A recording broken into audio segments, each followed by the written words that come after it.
ఏమండి ఏమండి, ఇగో ఆషాఢ మాసం ఆఫర్లు వచ్చినాయట, మనం షాపింగ్ కొదామండి. మంచిగా ఉన్నాయట చీరలు.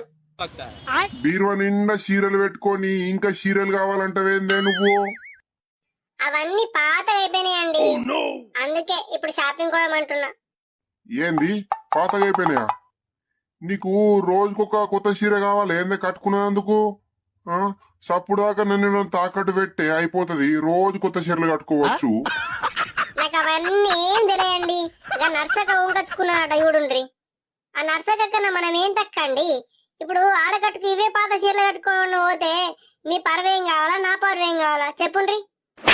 ఆ నర్సక్కకు ఒక పని లేదు పాట లేదు. అలా మొగుడు దుబాయ్ కించి పైసలు పంపించిన కొద్ది నీళ్ళ పాలే ఎత్తున్నది. ఆ పైసలన్నీ చీరలు చీరలు చీరలు. వాళ్ళ ఇంట్లో ఏడ చూసిన చీరలే. ఆ నర్సక చెప్తానండి మీ పేరు. మీరు నర్సకని తిట్టిండ్రు కదా, నేను నర్సక చెప్తా. ఒక్క నిమిషం